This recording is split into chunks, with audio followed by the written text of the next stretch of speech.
This is the video essay portion of Isaac Collins's Theological Aesthetics project on Carl Theodor Dreyer's film, The Passion of Joan of Arc.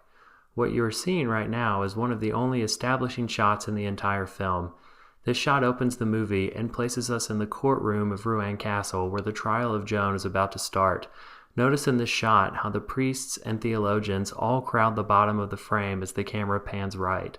Dreyer's film works against Hollywood framing by deprioritizing its center. It's curious that the camera chooses to travel behind the heads of the priests.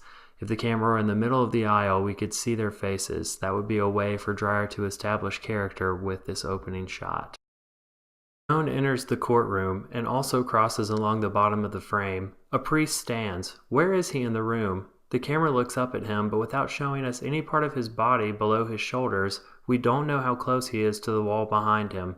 Dreyer refuses to contextualize these shots in the space. Joan turns and we see the judges against a wall, but we aren't sure where they are in the room. Then Joan looks to her right as something approaches her. In a Hollywood film, we would see a reverse cut to the object coming toward her with the camera tracking right.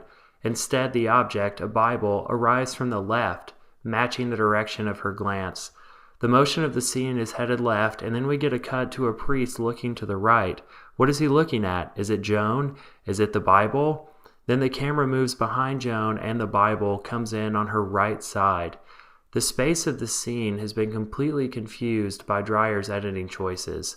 Analytical style is completely absent from key parts of this scene. Instead of prioritizing the unfolding action, Dreyer is using editing to emphasize Joan's emotional state in the scene.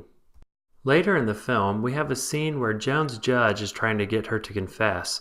The editing in this scene is fairly conventional as Dreyer uses a reverse shot edit to track their conversation. The camera perfectly matches the eye lines of the judge and Joan as they take turns speaking. The 180-degree system is also being observed in this scene. This moment of cinematic calm does not change the aesthetic goals in the film. If the movie was nothing but Dreyer constantly thwarting conventions, then he would not be subverting Hollywood style, only replacing it. The rules are observed until this final shot of the judge, where the camera jumps over the axis of action line and breaks the 180-degree rule. In this clip, the camera moves right with the broom and dustpan, but where is Joan looking?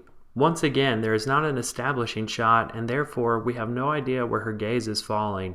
When the barber sweeps up a crown that had been used to mock Joan, the cut seems to imply that she was watching, but the reverse shot of the barber comes from a different side of the axis of action.